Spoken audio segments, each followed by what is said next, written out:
By now, you've probably experimented on your own with various layer effects on your display type, such as drop shadows, bevels, and embossed relief. Now we look at some specific popular effects for display type. In the first example, we'll create some glitter around type. First, I'm going to create some basic display type.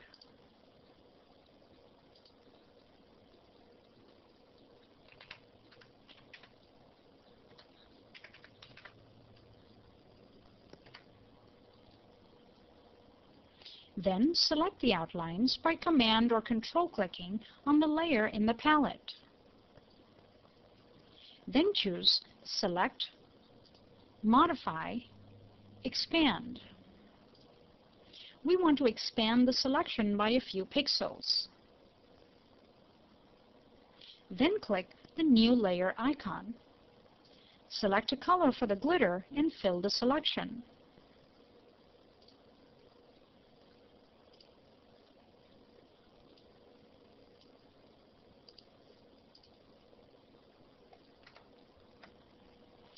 Deselect and run the Gaussian blur filter.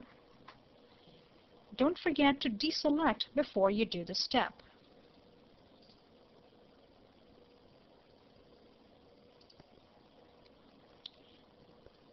In the Gaussian blur filter, select a value that allows you to spread out the color a little.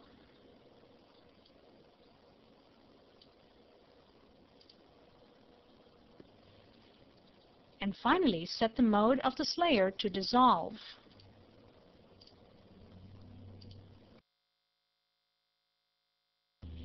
Now move this layer below.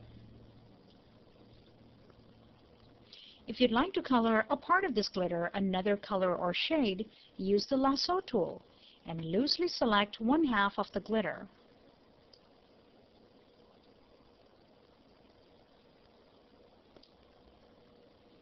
In order to make it a soft edge selection, you'll feather it next. Choose Select, Feather, and enter a medium value.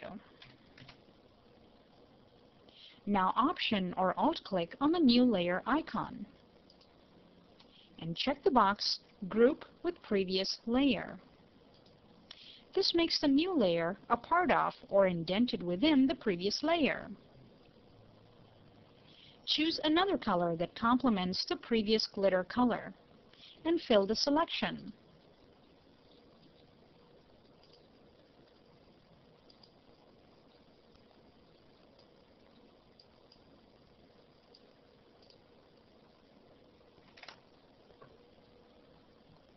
Having the layers be grouped made the colors affect only the contents of the previous layer. You can now embellish the actual text layer.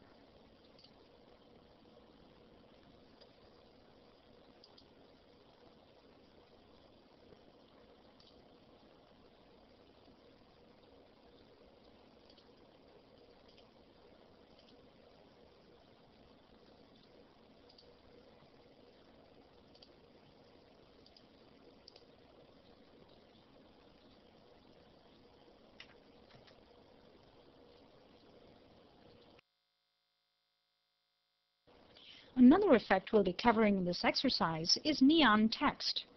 I've used this method for many years now, and it's still my favorite over the ready-made neon filters that are available. And my technique involves using paths.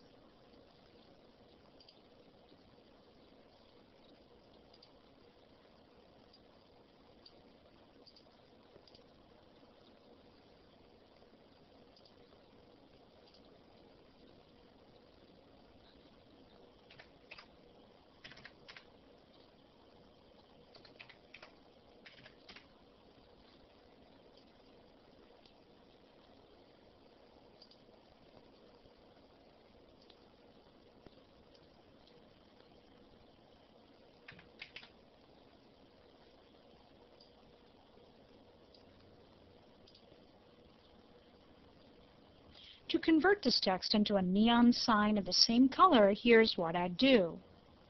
First, click on the type layer while holding the Command or Control key. As you know, this loads the text outlines.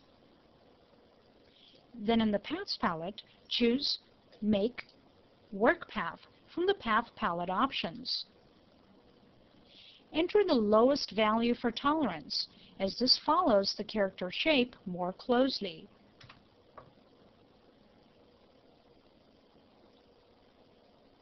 Name the path so you can recognize it more easily.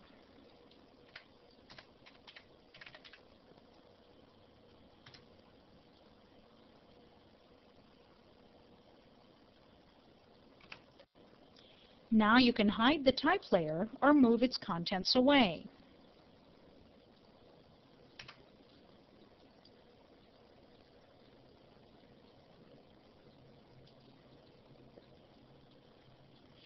Then make a new layer to store the neon outlines.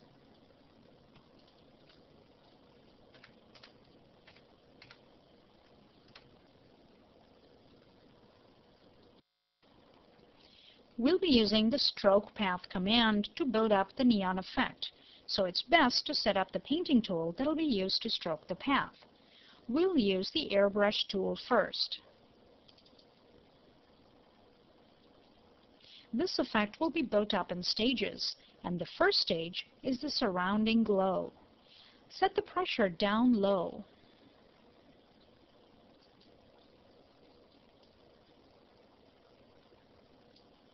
And choose an appropriate brush size.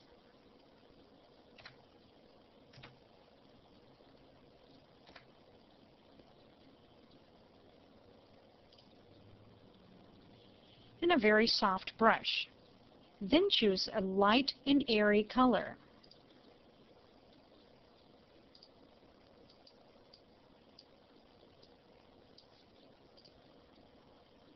Now you can either choose Stroke Path from the Path palette options,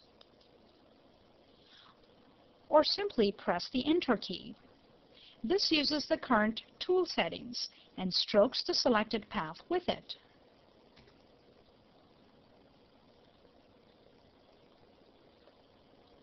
Here's a quick before and after. And this is the effect it's produced. The next stage builds the body of the neon light. Select a deeper color, a different painting tool if you like, and a different brush size.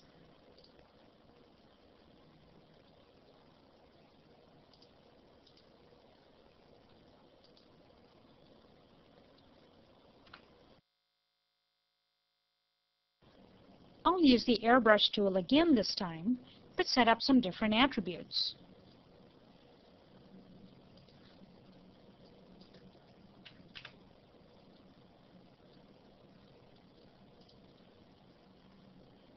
Press Enter again to stroke with these new settings.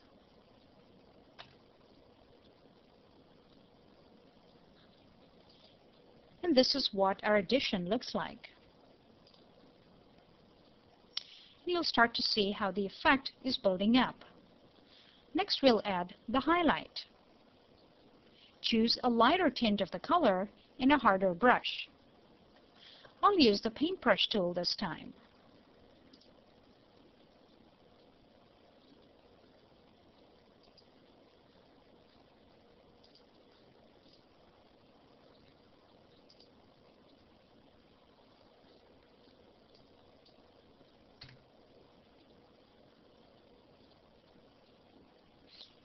And press Enter again. You could continue in this fashion to build up a neon light.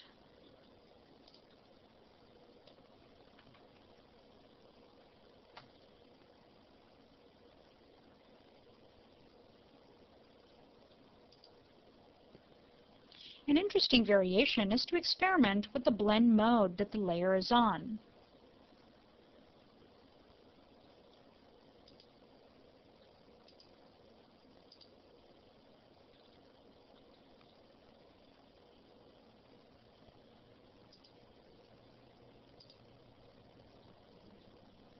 Color dodge gives you the effect of a reflected neon sign.